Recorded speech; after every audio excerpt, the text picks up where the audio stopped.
Hai, seperti mana yang telah saya janjikan, hari ini sudah sampai ke part ketiga lah.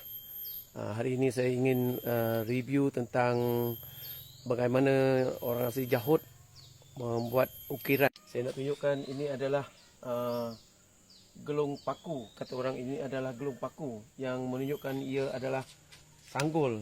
Ya, sebab ini kubur seorang wanita, jadi ini merupakan dia punya sanggul lah. Dia ada sanggul dia, gelung paku tapi ada sanggul dia.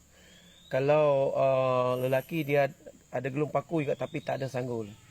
Dan dia punya ukiran juga, ini yang untuk perempuan ini adalah bunga, disebut sebagai bunga cengkeh lah.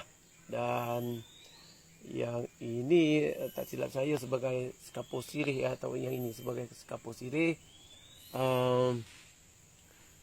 Itulah yang saya tahu di sini lah. Nampaknya dia punya perhiasan tak begitu banyak. Ada setengah orang tu memang banyak dia punya perhiasan dia punya ukiran-ukiran dia. Tapi satu masa dan ketika nanti saya akan cuba cari orang-orang yang paling tahu untuk saya nak tanyalah.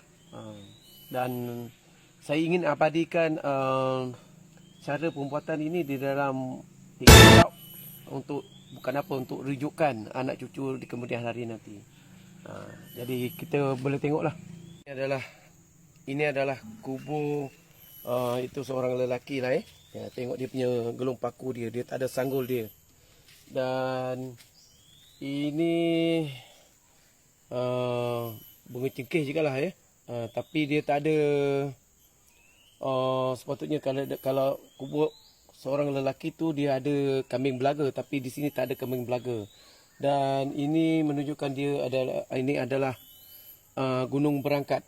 Ini rupa gunung berangkat tapi tak nampak macam gunung berangkat lah. Sepatutnya dia ada nampak dia punya hujung dia sedikit baru nampak macam gunung berangkat.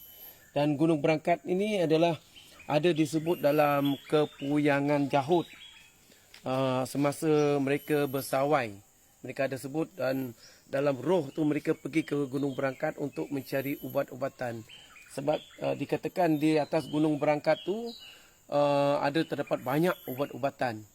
Sekarang ni kita yang jelas nyata di alam nyata ni adalah Gunung Berangkat tu terdapat di negeri Kelantan. Dan dalam kepuyangan juga ada disebut Peringin Sunsang Pauh Jangi.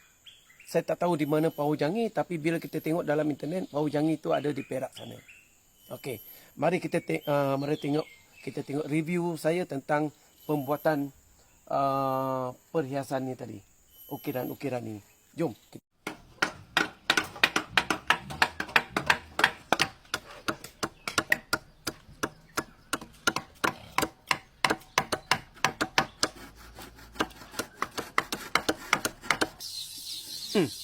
Ini dah sambut you.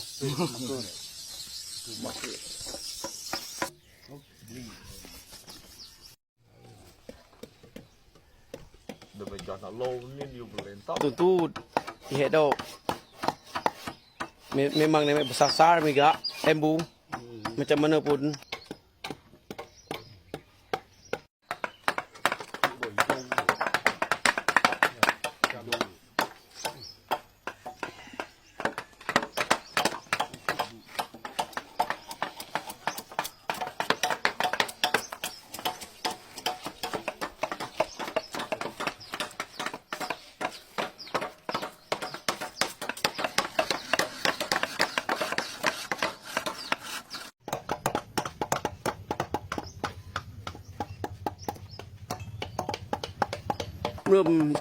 Mơm ni lặng, mơm bố câu ni lặng. Bù.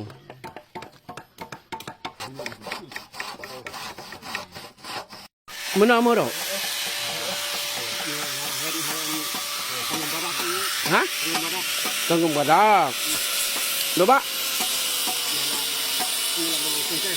Bunga cengkeh. Dok. Bunga cengkeh ke bu, dok? Gunung Berangkat. Tu ni dah bunga cengkeh ke? Kami bagi belakang, bu.